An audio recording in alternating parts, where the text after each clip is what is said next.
Hello, everyone.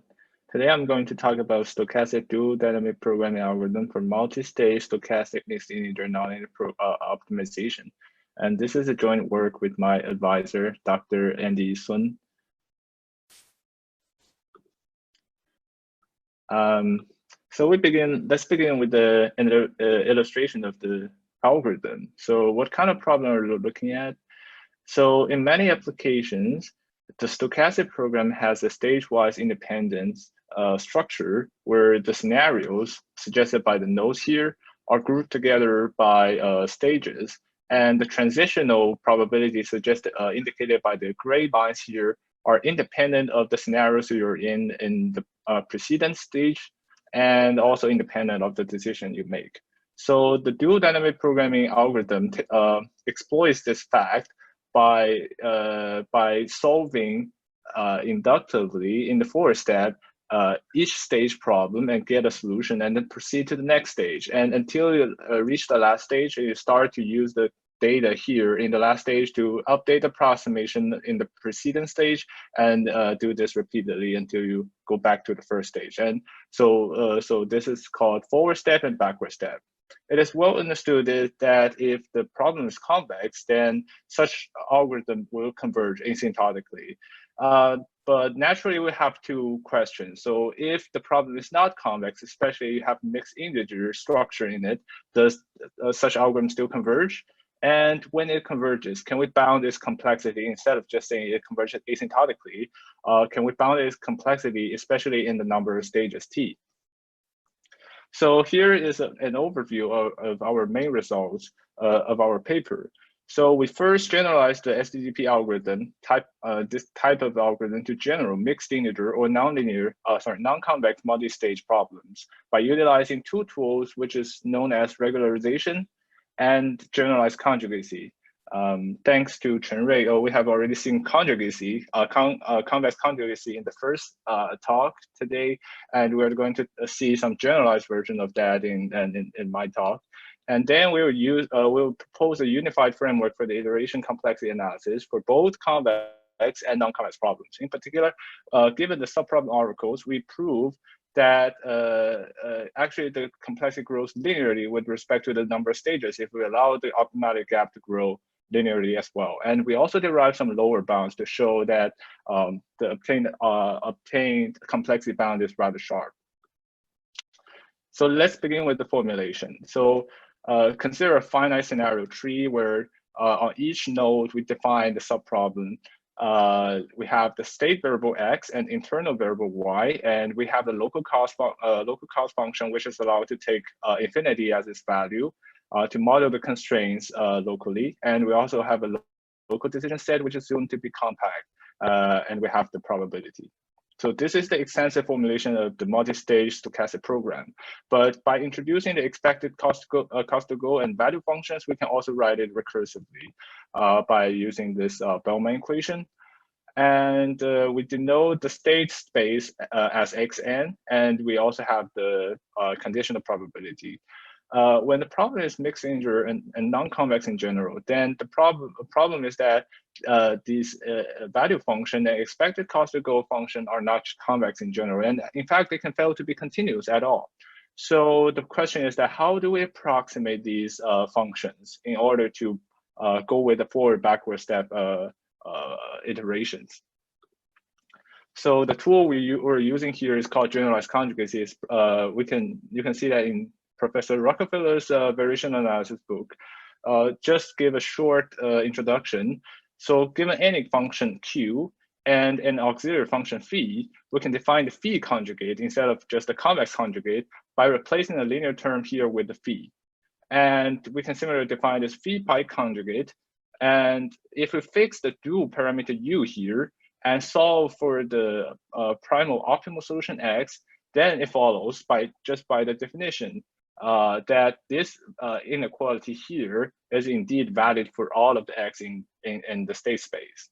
So if we can solve the above max-min problem, if they are attainable by assumption, then we can obtain a valid inequality for approximation.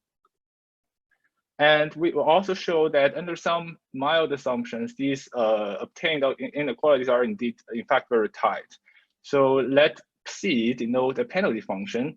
Then we can show that the obtained valid inequality is tighter than the envelope denoted by this rho C envelope in a neighborhood. And such approximation leads to epsilon optimality if the extensive formulation is indeed having this exact penalization property.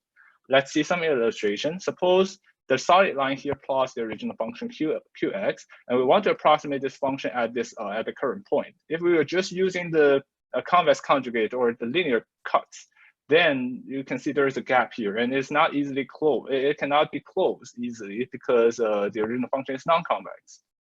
However, if we switch, we introduce this auxiliary function, and using the penalty, it can indeed penetrate the non-convexity and be tight locally at this point. And we can also switch the penalty function for a quadratic one, and although it's not exact at the point, but it can also do a pretty good job approximating the neighborhood. So given these tools, how do we proceed with the algorithm? So we just to be clear, we want in general mixed integer nonlinear problem can be very hard to solve, even just for a subproblem. So we don't want to mess with the time or complexity spent on each subproblem. So we define the subproblem oracles just to look at the entire algorithm. So we have three types of algorithm. For every non-root node, we define two oracles named as forward step and backward step subproblem oracles.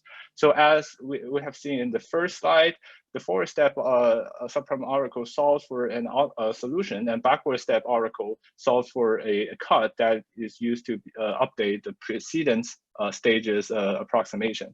And the root node steps just solve for the optimal solution and value. And for each node, we assume that in each iteration, these oracles can be called at most once. Now we can have a quick look at this algorithm, but this will be posted later online.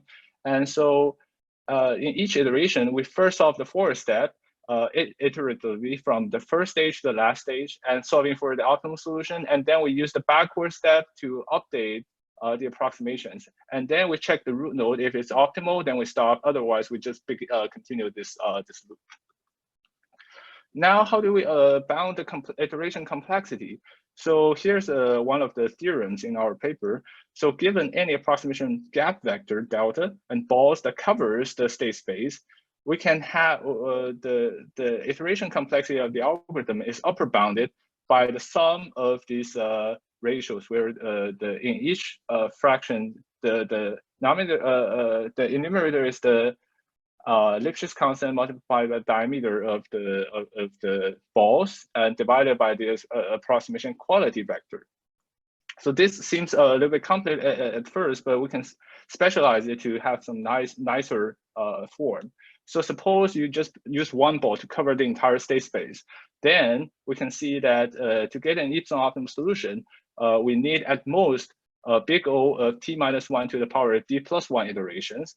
And if we allow the optimality gap to grow linearly with respect to t, then we just need big O of t minus 1 iterations. And another special case is that if all the state spaces are indeed finite, which is indeed the case in SDIP integer programming, then we can just set the diameters to be 0, and the algorithm will converge in big O of t minus 1 iterations. So this actually answers the conjecture or the motivating question that such dual dynamic programming actually grows, its complexity actually grows linearly with respect to the number of stages if our goal is relative optimality gap or all the state space is finite. This is very similar to the traditional dynamic programming approach. However, we also observe that the complexity grows exponentially in the state space dimension D, as we can see here. So yeah, due to the limited time, I can only present this much result, but there are more details in our manuscript. And currently, we're also working on the extension to multi-stage adaptive robust and distributionally robust stochastic programs. And we also are doing a lot of numerical experiments. And this concludes my presentation. Thank you all for your attention.